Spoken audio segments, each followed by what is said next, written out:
the cockpit. My name's Ryan, and I'll be your pilot today. Boys and girls, I am all sorts of excited to talk to you. We got Aaron Rodgers talking about a little bit of a free agent wish list. Not so much a wish list, as much as maybe some of his recommendations or thoughts of what the Jets should do. He was on a podcast yesterday, 2 days ago.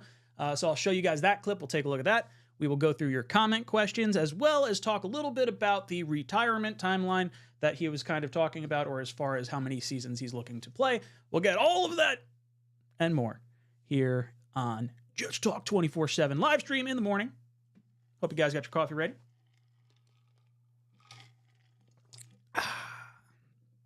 Feels good. Feels good. All right. I see a bunch of you guys in the chat already.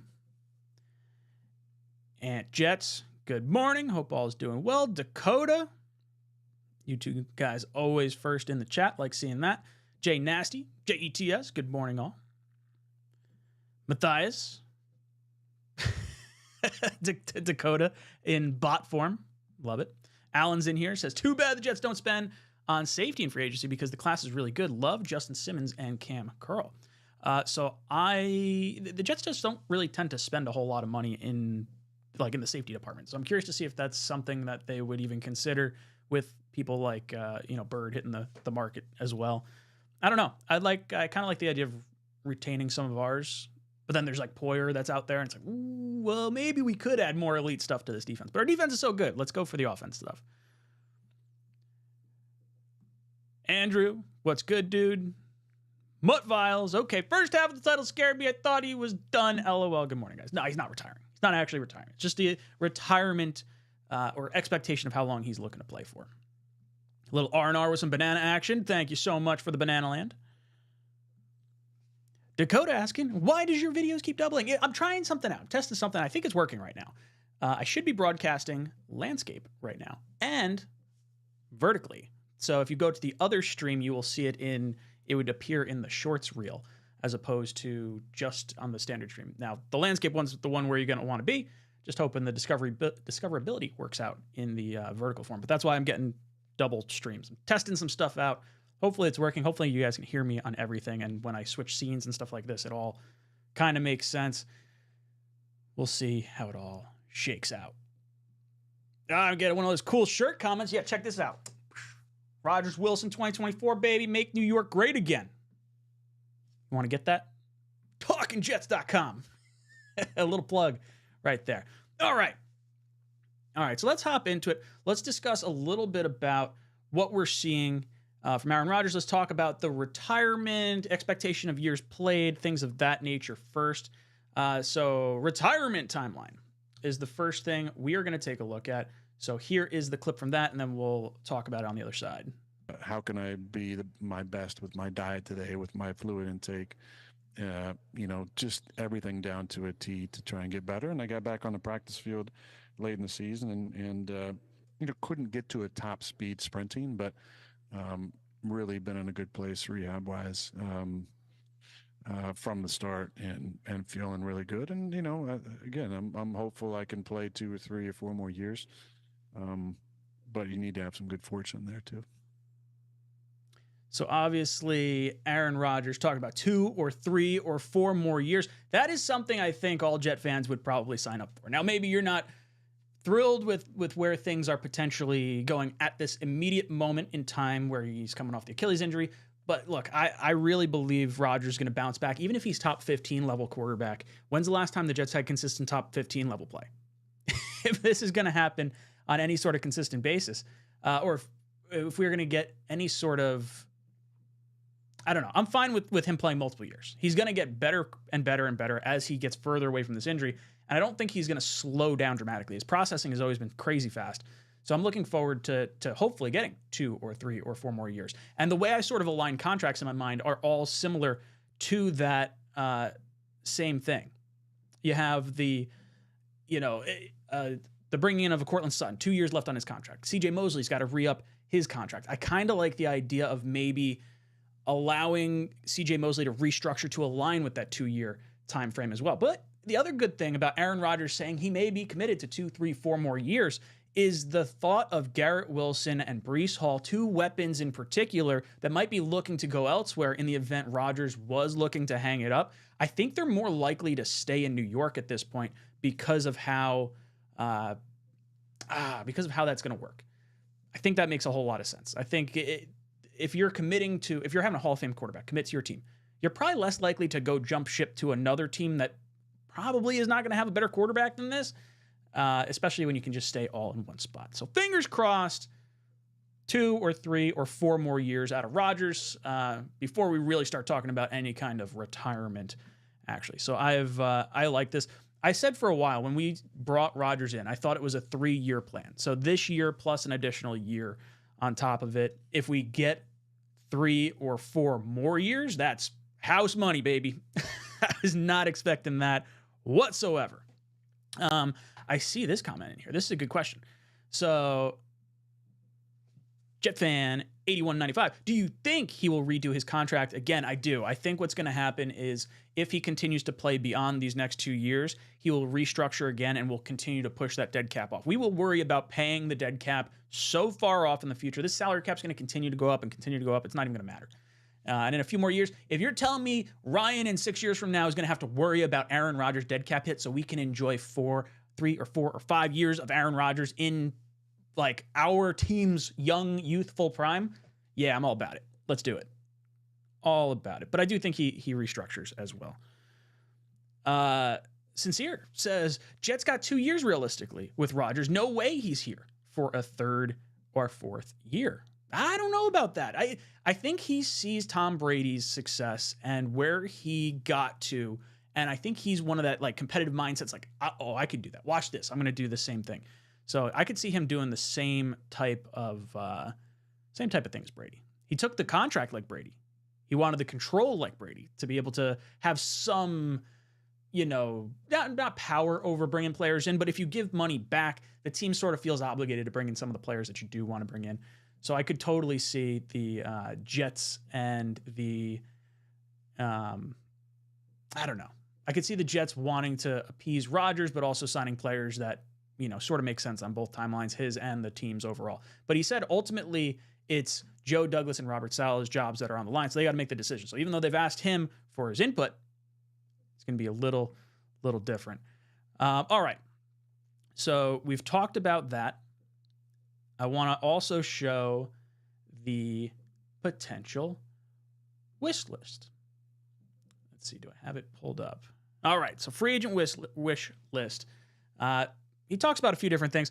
Let's watch the video first because there's a whole bunch of stuff we can get into and talk about, and then I'll start picking apart. I might have, you know what I'll do? I'll pause it in between the segments, and we can kind of talk about this. But this is Rodgers' thoughts on a podcast yesterday. I mean, that was so disheartening and heartbreaking about last year was the work that I put in at 39 to put myself in a position to be able to play the whole season. I mean, yeah. I grinded. I came back, as fit as I've been in a long time, and hired a chef who helped me, with my diet and constant body work and stuff, just to like be able to get through the season, and then to fucking play 4 plays was really, really tough, especially with all the excitement around us with Hard Knocks and new team and we were playing on 9/11. It was just a beautiful, beautiful night before that. So I gotta stay healthy. Beat back Father Time a few more years. But I like our chances. I like our guys. I like our coaching staff. We just got to put it all together. We got a fan base that's super, super hungry and desperate for wins, and I think we got the right guys. We got a good group of really talented young guys. We have the rookies of the year from a couple years ago, and Garrett Wilson and Sauce Gardner, top corner and top receiver. We got a couple guys behind him. We're also incredible rookies and coming off great second years. Jermaine Johnson had a big year for us as defensive end, and Breece Hall, our starting running back, who had a phenomenal year. Catching the ball, had like 600 yards receiving, I think, and had a ton of yards rushing for us, and he's a game breaker. So we got to shore up the offensive line a little bit to add a couple guys there, maybe get another receiver. But I like our chances, and I feel like if I'm out there, we always got a chance. Yeah. We have... So talking real quick, I'm going to pause that. he's talking about, oh, I feel like anytime I'm out there, we have a chance. So that as long as he continues playing, he's going to feel like that. But then he also mentions we need a couple of offensive linemen.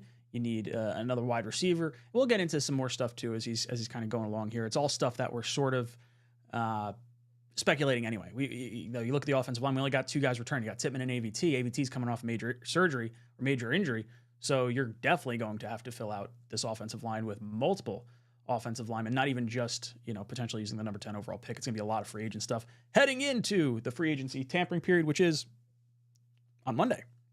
So we're coming in hot. Last year, an incredible kicker and punter, both older guys, which I love.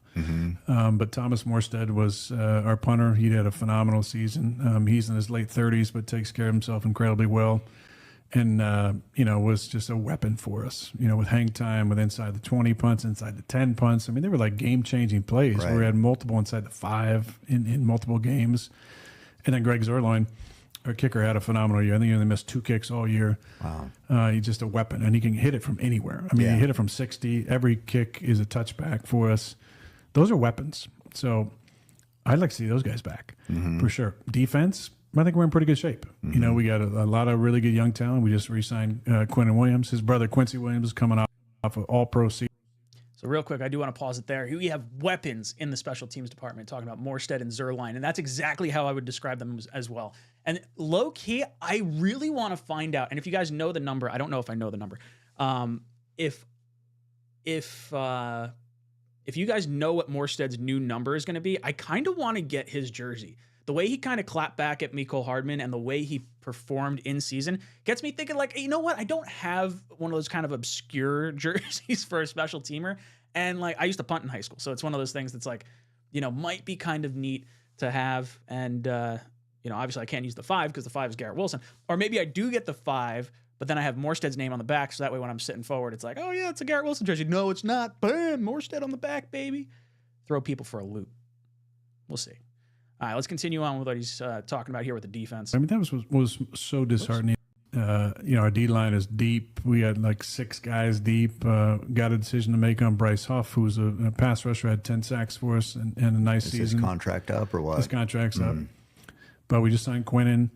We got a couple of guys, we got to make decisions on inside, but we're stacked on defense. We just need to shore up the offensive line a little bit and maybe add a receiver. All right, so feeling pretty decent here when talking about all things Aaron Rodgers and potentially what could happen going into the future. I did have that other thing. That was so disheartening. Turn that off. Boom. All right, so wish list. From what I saw, we are going to want Morstead and Zuerlein back. We want a couple of offensive linemen. We want another wide receiver.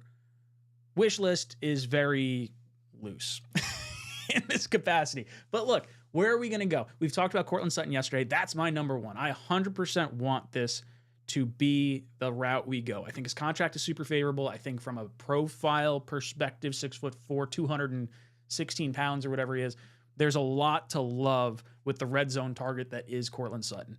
Not to mention that 2-year contract that I've talked about aligns with Rodgers' perceived 2-year, at least, sort of. I shouldn't say at least. If he plays poorly this year, maybe packs it in, and that's all it is. Going to be interesting to see how it all shakes out. As far as offensive linemen, it depends where you see AVT. And like in my mind, it's hard to think that number 10 pick is going any other direction other than offensive tackle right now. And I guess once free agency shakes out, if the Jets, deem they like AVT, like let's say you sign an interior offensive lineman, you bring back a McGovern, you sign one of the tackles. Now maybe you're in a situation where you feel comfortable going with a weapon at 10. It's hard for me to really envision it in that capacity right now because of how barren our offensive line is, and I feel like that's the way to solve it. But then the other side of me thinks like, well, offensive line, there's teams all across the league that have starters that started in every different round of the NFL draft. You have discount cheap free agents that are playing at an above average level, and the Jets don't seem to get that level of play out of their free agent or late round picks on the offensive line. So I'm hoping with Rodgers being here, maybe there's a little bit more magic that is associated with our offensive line, and we're not going to need it quite as direly. Now, that number 10 overall pick, we're just in such a prime position for the top level tackles. I think it's going to be interesting if Bowers falls to 10 and the top 3 receivers are gone, and let's say maybe 2 of the top offensive linemen are gone, I think offensive tackle 3-4 may not be as like seen as similar to Bowers, and that might be a situation where the Jets trade down, and then it's one of those like, okay, if Bowers, if Fuaga, if Latham, whatever, if those are the guys that are falling, or maybe it's Fashanu, and Bowers are there, it's like, okay, well, we'll take whoever falls to the Raiders then if we slide back a few picks. Maybe they consider something like that. I don't know. It's interesting, though. Wide receiver-wise, I like a lot of the guys that could be available. Mike Williams, name I left off my list, but I had it on a video like 2 weeks ago. I like him. I think he's going to get cut by the Chargers if he hasn't been cut already. I don't think he has. Going to save $20 million against their salary cap as well. Let's see. What are you guys talking about in the chat? Nick asking, is this a new format to call in? Not yet. I will have call-ins, not today. I'm still testing stuff out, just seeing if this format actually works. If you guys are seeing the 2 streams, there's one that should appear on the Reels form. So it's tall, vertical portrait, if you will, stream, and one that's landscape. So I don't have all my hot buttons set up to work the right way yet, but hopefully in the future, this will be how it works. Alan says he's sitting in a hotel room in Dallas, seeing all the Cowboys paraphernalia in town makes me sick. It gives me indigestion too, and I'm not even there. Dakota says, Ryan, I plan on calling in for the first time ever. I am excited for you to call in. Unfortunately, this is not going to be a stream to call in on because I'm, like I said, still testing some stuff out. Alan's asking about Lloyd Cushenberry. Thoughts of playing for Hackett. He'd be my number 1 hope in free agency. It'd be really cool if you get him. I've mentioned Garrett Bowles before. You guys have heard me talk about that. Garrett Bowles has said some really complimentary things about Nathaniel Hackett in his time as coach. So I think even he, if he gets cut by Denver, he might be an option for the New York Jets. I would fill in the Denver Broncos offensive line over here all day. Not to mention McGovern's feeling like, oh yeah, you know what? I came from Denver. I'm going to get people that, I don't even know if he overlapped at this point. McGovern's been here, 5 years with us now? Cushenberry would be fun though. It's one of those situations where you build the outside or build the inside and then draft the outside. Potentially. I like it. Ron Weiss, hi buddy. What is that Jets stack light behind you? It looks like a speaker. Oh, so you're talking about, shift it a little bit that way. Bam. This one. Nope. This way. So this stacked light, Becca's got a Cricut, the like vinyl cutting thing. So I set up, it's like a little cubby thing. They're just lights. And then I can turn them on and off. Although I don't know. I'd have to do it like on my phone. I might be able to set it up where like if someone sends in a super chat, I think I can get those lights to blink. I think I might be able to make that happen. They're basically, everything in my office now is like set up on smart timers now. But not a speaker, just lights. Very much love it. Love it, love it, love it. Sawyer says, last time Rodgers got specific free agents, we got hosed. We did. I would argue if Rodgers was playing, it would feel less of a hosed. Now, that doesn't mean that, Dalvin Cook would have played a lot better, but I think it definitely means that, the ball gets out faster. The offensive line probably looks better.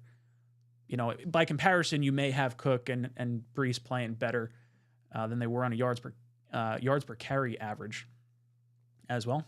I don't know. Look, I'm cool with where we've been the last bunch of years. I'm cool with letting Rodgers ride. Just go for it, dude. I'm looking to watch some magic. Hater comes in, says, Rodgers is all football all the time, no wife, no kids, family absent in his life.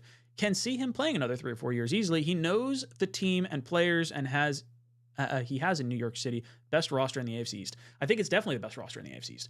And what I love about Rodgers too is the knowledge that he has, not just of the team and the players on the team, but the historical nature of the team and where the fans are coming from and how fans feel about this. He mentions the fans are starved for wins and everything like that. And it just feels like he's connecting with us on a level that we haven't really had because we haven't had an experienced quarterback in a long time. I mean, you're going back to the last bunch of years, you got Zach Wilson, Sam Darnold, Geno Smith before that, Sanchez before that. Like the last time we really had consistent veteran quarterback play, it was 1 year of Fitzpatrick, and then before that was Chad Pennington in the early 2000s.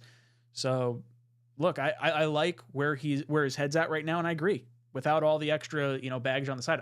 I can tell you right now, from me having 2 kids and a wife, it is way harder to split my time up in doing, the streaming stuff and the work stuff, and then also do everything else. So when your attention gets split, it's definitely a little bit more challenging. But with Rodgers, he doesn't have any of that. So he's able to focus directly on his craft, and he's going to do it for as long as I think he can. I love it. I'm a fan. CA is asking OBJ for wide receiver. He's not my first choice. We could do a lot worse, though. And it depends what he's looking to come back on a contract for. Like, if he wants to come to New York, it's not going to be on a $15 million a year deal like he got in Baltimore.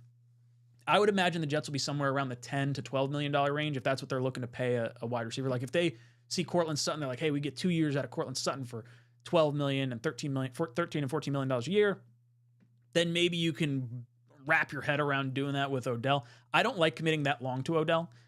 If we do, I would like a 1 year, like him be the replacement for like a Randall Cobb, like swap out Cobby, put in Odell, and then you have your slot, you have Garrett Wilson, where you could really alternate those guys on the inside and the outside.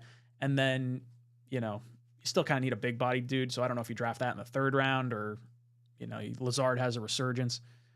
We'll see. Dakota says, Greg the Legatron, and MVP Morstead stay for good. They both have changed our special teams to what it is right now. Same with Justin Hardy Sr. He's super underrated on special teams. I really like Hardy as well. I'm a big Hardy guy. But I love Morstead. The fact that we got 3 safeties this year because the defense and the head coach were just like, hey, we trust you. We trust our defense so much. We want you to go as hard as you can to pin this team inside the 5. We got 3 safeties. 3! That's insane. That's absolutely Looney Tunes. Imagine if we had an offense that could complement the special teams and defense. That's what's so special about all this. Ugh. Kev saying McGovern is the weak link on the line. He wants to pass. I think you bring back McGovern purely because it's going to be cheap. You call it $2 million. He signed for 1.9 last year. I think it's going to be 2.1 or 2.2 million this year is what the vet minimum is going to go up to. But at the very least, you have depth that's been here before that Aaron Rodgers wanted as his starting center anyway. Like, let's say there's a situation where a tackle that you're relying on gets hurt and he gets bumped out to the side. And now maybe the better move is to either have McGovern be your guard or have Tittman kick out to guard and McGovern slot back in at center. I think McGovern is necessary to rebuilding this offensive line the way we, want. Not as a starter, but as like a depth piece. It's going to be fascinating to see where they can go with. I see you guys talking about the rounds players were selected. Rasheed Walker, 7th. John Runyon, 6th round pick. Zach Tom, 4th. Ellington Jenkins, 2nd. It's true. You can build an offensive line without using 1st round picks. Dakota says, wanted OBJ on the Jets last season before he went to the Ravens. I would have been fine with it. I definitely not for 15. I was thinking more in like I think it was around the $10 million a year range. 15's a lot. Charles asking, what about Gabe Davis to the New York Jets? I think the Jets will sniff around that. I think there's definitely like a love for stealing a division rival from your division rival, a player from your division rival for your roster, because there's going to be that little extra juice that they bring 2 games a year and potentially 6 games a year with the other division rivals too, as if he's got a little bit of heat towards them. I think there is something to that. I'm not crazy high on Gabe Davis. I'd have to go down and miss out on a few players before I land on that. Gabe Davis to me feels like probably a slightly better version of Allen Lazard, and I'd like to have either a significant upgrade or a different type of profile. I saw Buffalo Jet fan had a comment out there earlier today on Twitter that was something along the lines of the Gabe Davis had like the highest percentage of drops, highest amount of interceptions when thrown his direction. So like that. I don't know if that's more of a Josh Allen issue or like a Gabe Davis issue or an offensive calling issue or something like that, but there's a reason why they're not retaining him along with just the salary cap implications up in Buffalo. Buffalo is just hemorrhaging players right now. But I would say no to Gabe Davis, at least for right now. Packers had a top 8 offensive line, even without Bakhtiari. Yeah, Bakhtiari was eating up $20-some-odd million of their salary cap, and they still had a good offensive line. That helps having a good quarterback. When you have the good quarterback, you're able to make that offensive line look a little bit better. I like it. Alan says, the Packers GM fleeced Douglas. I don't think so. If you had told me you could get Rodgers, you're like, hey, you can't use him this year. I know that sucks. I still wouldn't want to do that. But either way, I don't think it's an overpay right now. I think it's a roll of the dice. And like they gambled on Rodgers being healthy. Like they did, Rodgers been healthy every single season. So I can understand why the Jets took the gamble they did, especially with like the backup capacity and where they were going to be going. I think it makes a lot of sense. And as far as like getting fleeced, look, it looks bad. We paid for Rodgers from a contractual standpoint and didn't get anything out of him. The worst part for me with Rodgers and this trade is we lost a year of time from his perceived tail end of his prime. That's my biggest issue here. But other than that, like it's not like this was a Russell Wilson or a Jamal Adams type trade where one team, drastically outperformed the other. And I think Packers fans are still like rooting for Rodgers too. So, and like even the Packers, well, to some extent, I think this year they definitely will because they're not, the pick's already gone. There's nothing else. There's probably the best case scenario for him.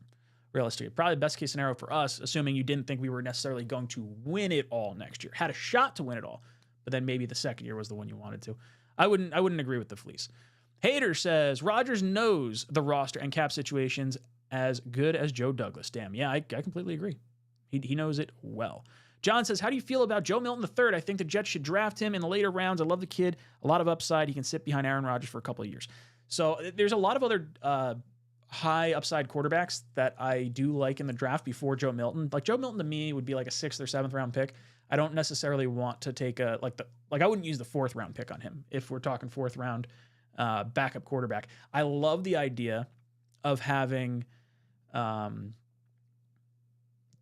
like a Pratt or a Travis or a Rattler, like that's it. Like that, I have more confidence in them. Joe Milton, athletic freak, crazy fast, can't hit the broadside of a barn from an accuracy perspective from everything that I've seen, but has a cannon of an arm.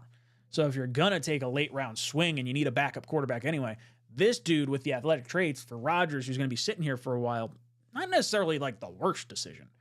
I think he'd go a lot worse than that, but I do like a few more of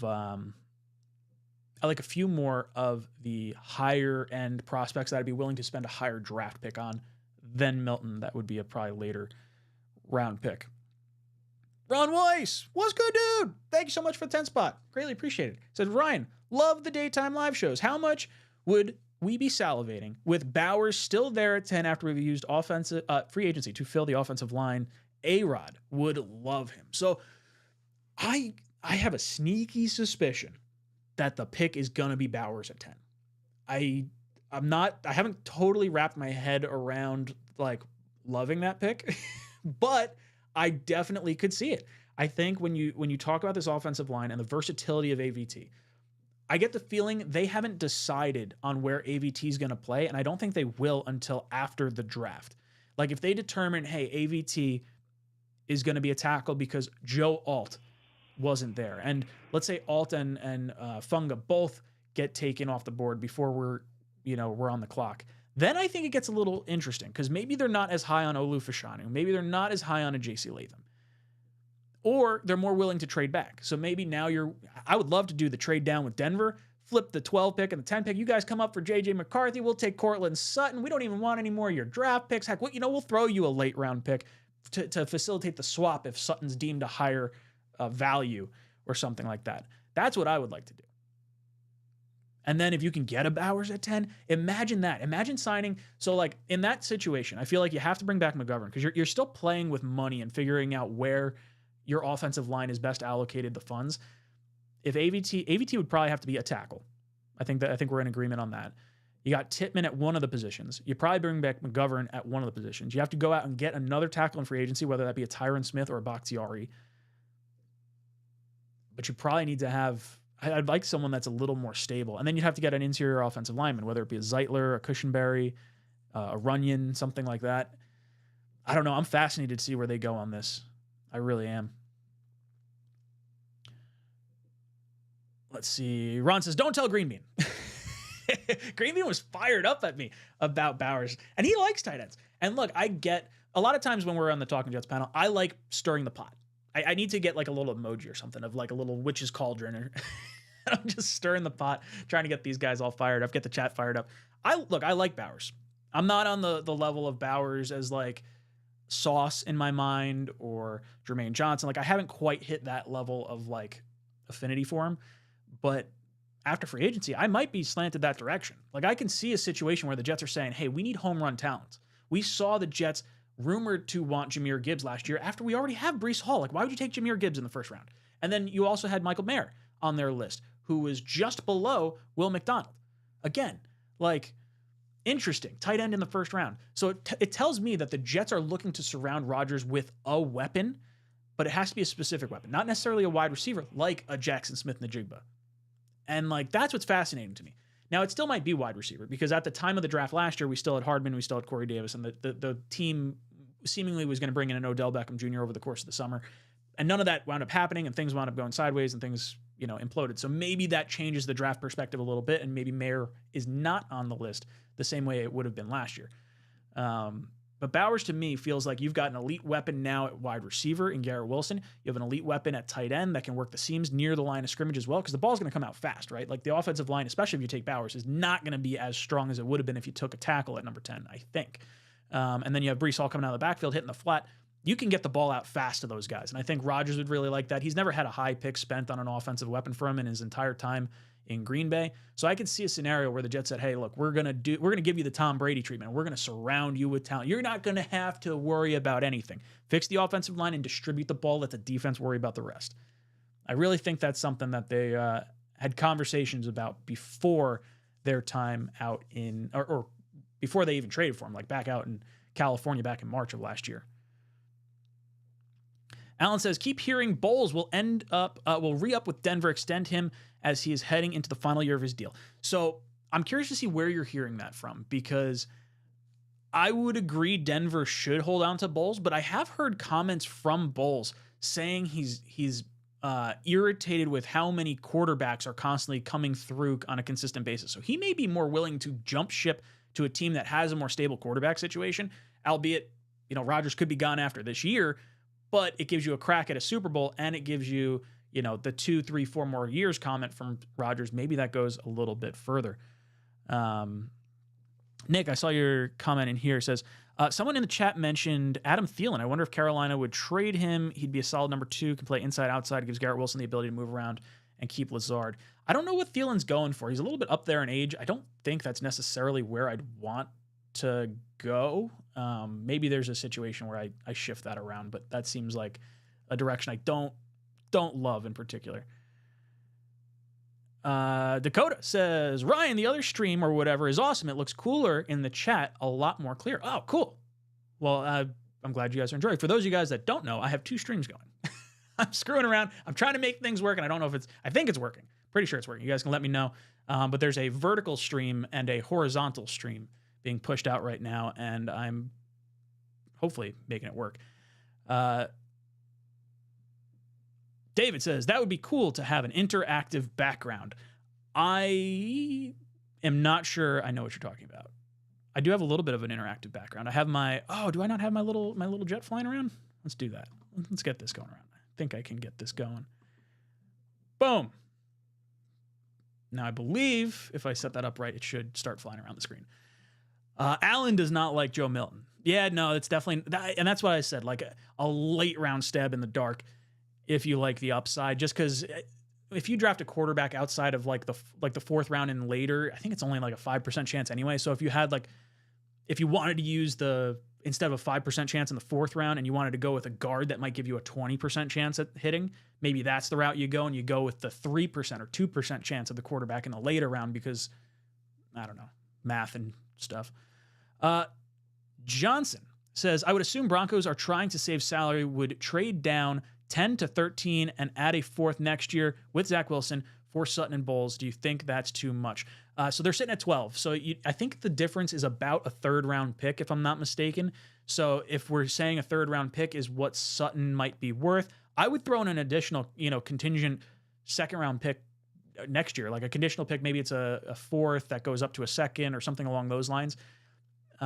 I would get creative because I do think getting Bowles and getting Sutton is far better than the alternative. And then when you're sitting at 12 at that point, 10 is probably not going to be a tight end. You think 11 is probably not going to be a tight end. So if you're sitting at 12, Bowers could fall to you in that capacity if you like AVT as your other tackle.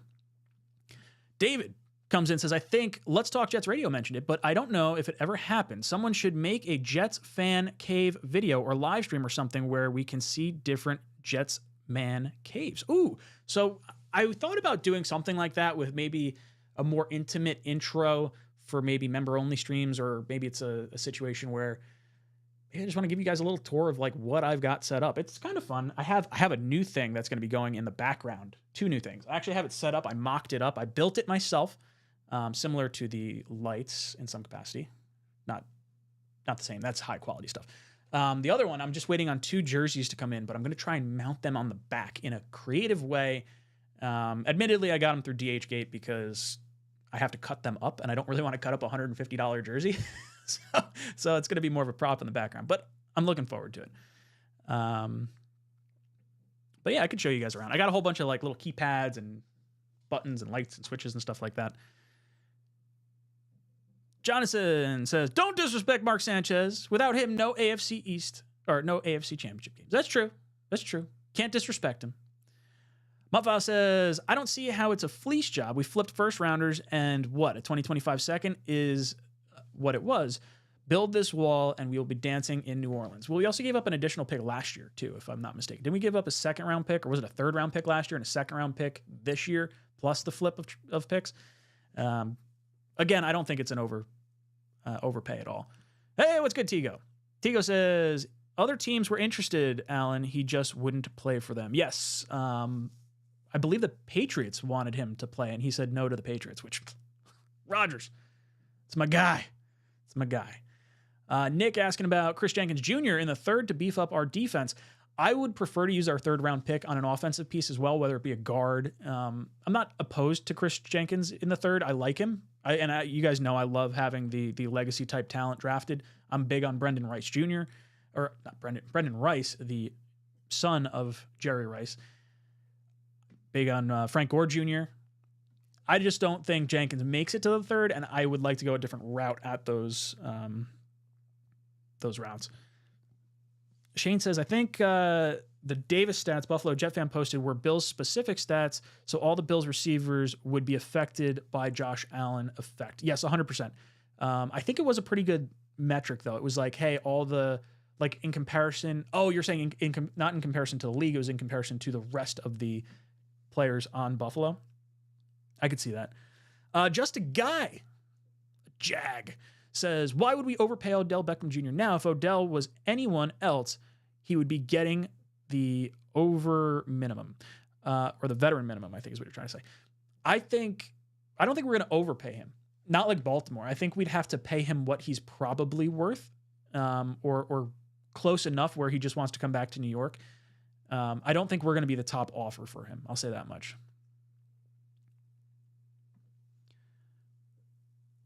Dakota says, Ryan's been high and loyal on Brock Bowers. I've been talking about Brock Bowers since I released my top 5 players to watch at number 10. That was back at like the beginning of January. So I'm not shifting from my thought process there. Grills says, what do you think?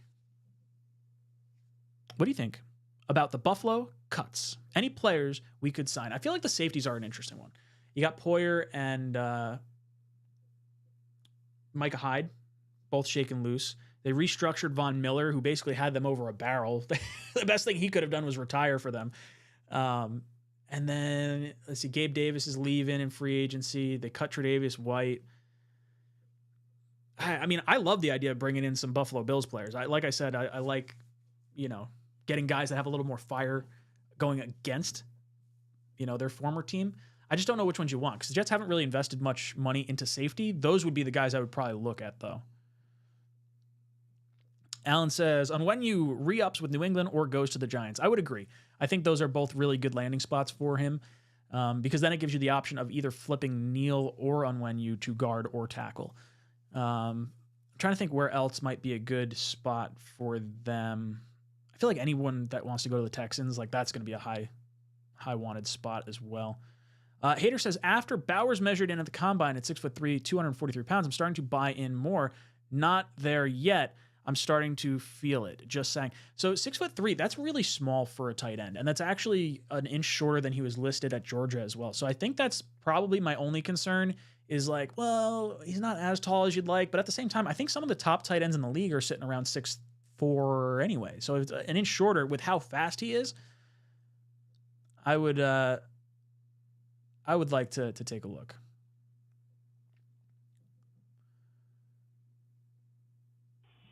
Azuma says, stop talking about these rookies in a make or break year. Yeah, hey, look, you got to go out and you got to spend the money. Got to get some proven guys.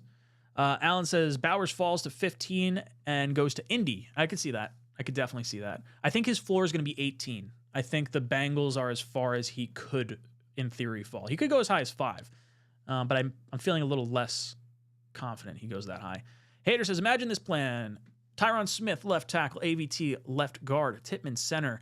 Brewer or Zeitler as right guard. Illuminor as right tackle. And a Sutton trade, and then a Bowers pick at 10. I would love that, but that's assuming the Jets get 3 free agent offensive linemen. And it just feels like that's a lot without having AVT kick out at tackle. I would be a little surprised. Alex T says, I think the Chargers are really looking to trade back and get Bowers at value. Could exploit that to get to 5 for alt. So I do think that the Chargers would like to go Bowers, and it's just a little too rich for them right there. So if they can trade back with a team like either the Giants or maybe the Falcons or even the Jets, if the Jets wanted to come up to 5, I just don't think the Jets are going to spend as much as it needs to get up to number 5. So I think the most likely trade down for the Chargers is probably Atlanta, where you don't, because look, they're not going to trade with the Raiders. They're not going to trade with the Broncos. So you'd either have to have the Vikings come up, which is, it's possible, but I think if they fall back to the Vikings pick, they're probably not getting Bowers unless we really love the tackle that winds up falling to us at 10 and we don't go Bowers there. I'd be fascinated to see what ultimately ends up happening there. Dakota says, is it Snoopy? I try. I always have been judged on YouTube many, many times reporting New York Jets big time. Dakota is always in here nice and early. Nick H says, DHgate is great. Still nervous to always buy Jets jerseys, even when they are cheap. Yeah, so I paid, I think, $26 a jersey for the DHgate jerseys. I got 2 of them. And I got the old style jersey. So like the, I'll tell you, I'm getting a Corbett and I'm getting a Revis that I'm going to throw up on there. And it's that era of jersey. The numbers scare me a little bit because like looking at like the fake mock-ups of it, doesn't seem like the number is going to be exactly what I want it to be, but for $26, I'll give it a shot. Why not? Let's see. What else you guys talk about in here? Blitz Crew, what's good, dude? We know how to make defensive line develop. Don't draft one until the 4th. So yeah, maybe you're thinking about defensive tackle. I would love to bring in Foley Fatukasi. If you bring him back, then I'm feeling a lot less needy at defensive tackle, and then maybe you take one in a later round like a Jefferson or something like that. That's what I'd like to see. Dakota talked about Malik Washington and Brendan Rice, both next to Garrett Wilson. Talk about super underrated. So I really like Brendan Rice, mainly because the pedigree and everything, but Malik Washington and the slot. Green Bean was the one that turned us on to that, and then we heard the Jets did meet with him as well. So if you haven't watched Malik Washington, I highly recommend, chat, to go take a look at Malik Washington's highlights. He plays like a Deebo Samuel. He plays like he's 6'1", but he's 5'9". It's unreal how strong this guy is. He's a little mighty might at that height. If you could plug him into the slot and then have that level of power, that would be a lot of fun. I think you're probably going to have him or Brendan Rice. I don't know if you'll be able to go back to back. I feel like Malik Washington will start to go up teams' boards. But I think Green Bean's tried picking him in the 4th a lot of times in his mocks. So if we can get him in the 4th, I'd feel pretty good about that right there.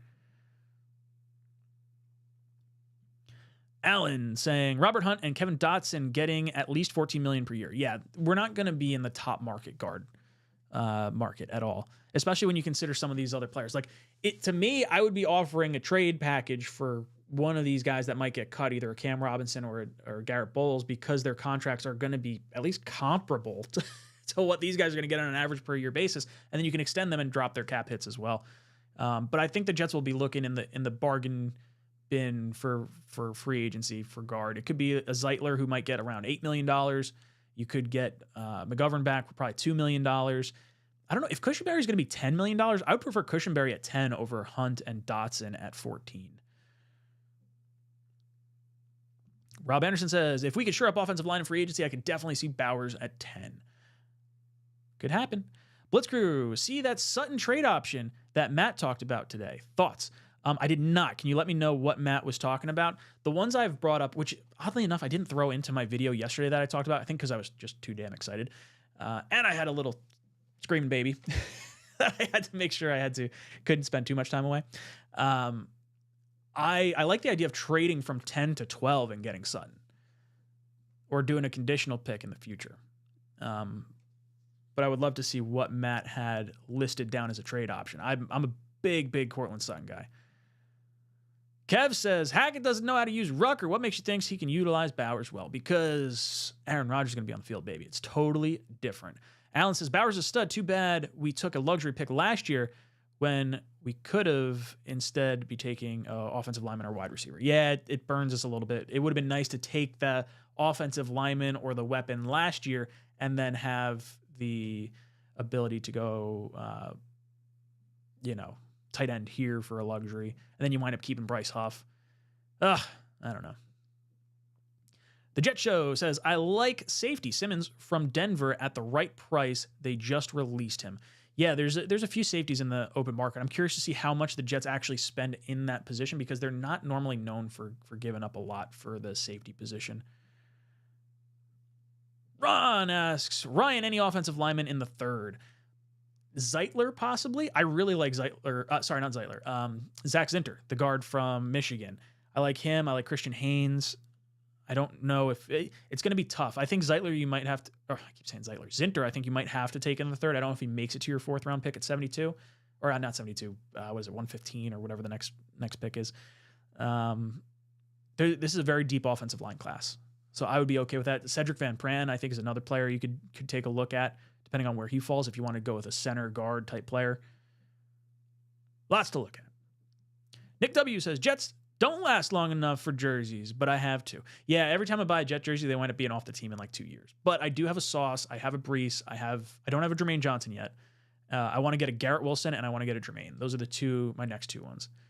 Isaac drops in, says, can't wait for the inevitable. New York Jets have agreed to terms with Bakhtiari and Valdez-Scantling. Posts next week. I do expect Bakhtiari to be signed. I think it's a good move. I really do. People are going to be upset about it, and they're like, this is ridiculous. The Jets are gambling on injured players. And I agree. Look, you can't solely rely on Bakhtiari, but I feel like if you bring in someone like Bakhtiari, the plan is, hey, we're going to try and develop Carter Warren. And if Carter Warren is not ready to back up Bakhtiari, then I think you have the break glass in case of emergency situation where you have AVT kick out to tackle to replace an injured Bakhtiari. But it's a high upside gamble, depending on how much you got to pay him. I don't want to give him like a high contract without it being incentive laced. But I am a fan of Bakhtiari. I think it's a good move on a roll of the dice. And WM seems to agree. Bakhtiari, even after his ACLs and a year out, came back and was one of the best tackles in a game in 2022. And even though the one game he played last year, he played really well. Isaac says, Bakhtiari as a backup on an incentive-laden deal, I'd be down with. I don't think Bakhtiari is going to sign anywhere specifically to be a backup. I'd be a little surprised at that. Dakota talking about Amarius Mims at 6'7", is massive wingspan compared to Kevin Durant's. He was actually listed at 6'8", if I'm not mistaken. If we saw more tape on Mims, I would probably have Mims higher on my list. I would probably have him after Alt on my list if all things were considered, if he played more snaps. But based on the injury and all the other tackles that are there with just higher floors, I wouldn't go that route. Sincere says, I think wide receiver St. Brown from the Bears, he's cheap, or Scantling from the Chiefs, and Hollywood Brown, and there's your two wide receivers. I do like Hollywood Brown. He gets open in a hurry. He's probably right behind Ridley as the second best wide receiver option to hit the market. I don't know if that's necessarily something that we should be in on. Red John says, I'm hearing JJ might go in the top 9, maybe 6 to the Giants. We might have more options than we think. Yeah, I think he's definitely going to go before us, or the Jets might get the benefit of trading out of that slot and getting a trade down package to only move down, 1, 2, 3 picks, and maybe recoup something that, if you can pit the Raiders against the Broncos and one of them gives us a wide receiver or a second round pick. The Broncos don't have a second round pick, so they can't give us one. But third round pick, and then you package those to come up into the second, something along those lines, or just JJ going in front of you and pushing another good player down the board. If 4 quarterbacks can go, I expect 3 wide receivers. So now you're talking, it could be a tackle, it could be a defensive player, it could be Bowers. I feel like 1 tackle's got to go in there too. Gotta love it though. Frank drops in, says, who would be the ideal backup quarterback to seek out? Brissett is, in my mind, is the one I'd want to go for. But with Rodgers saying he wants to play 2, 3, 4 more years, he's going to scare away all the good backup quarterbacks. All the ones that are like, think they might be able to be a starter at some point in the career. So like Gardner Minshew, Brissett. I'm missing one there. Maybe Tannehill would consider it at this point. I don't think he's close with Downing. I think that was kind of the big issue with him.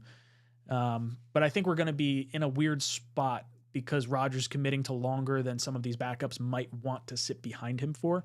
But maybe you get a guy that wants to win a ring and thinks this is the best shot to do it.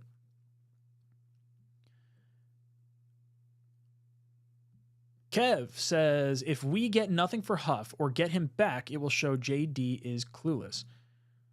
If we get nothing for Huff or get him back, it'll show JD's. Well, if we get it back, that's not clueless.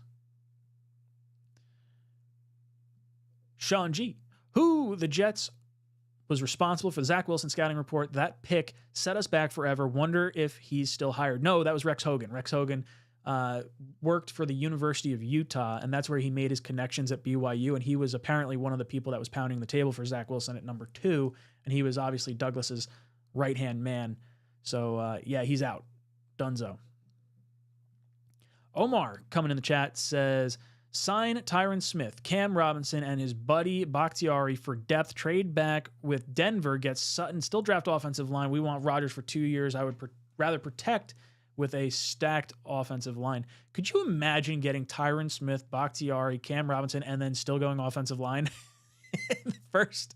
I don't think you could do that. Maybe you go with Jackson Powers Johnson, then you sort of distribute that a little bit. So now you have an interior center type position guy, and then, a lot of depth at the tackles, but there's no way that's going to happen. Ron Weiss says, Ryan, what percentage of deals have already been done as of right now? Guess. I mean, I think there's always going to be back channeling, and teams know where guys are more than likely going to go. I don't know. 10%? 10% might be high, because if you're talking all of free agency, it's not that high. But the top guys, I would bet they probably have a good understanding of where they're going to go. Like Kirk Cousins probably understands he's going to go to Atlanta, unless someone throws the bag at him to go somewhere else. Shadow Realm says, what does Bowers put up as a rookie to justify the Jets taking him at 10? I don't think he necessarily has to put up a set number of yards or touchdowns to justify taking him at 10. If he catches one touchdown that, leads us to, either a playoff victory or, maybe clinching the AFC East or something along those lines, or even just, winning us a game, and our offensive line stays healthy and we don't have to, worry about Rodgers getting hurt, that would be worth it enough for me to have that level of prospect there. Now, if one of our tackles goes down and gets injured, then it's going to be like, okay, we should have gone with the offensive tackle, and that's the justification or the downside of it.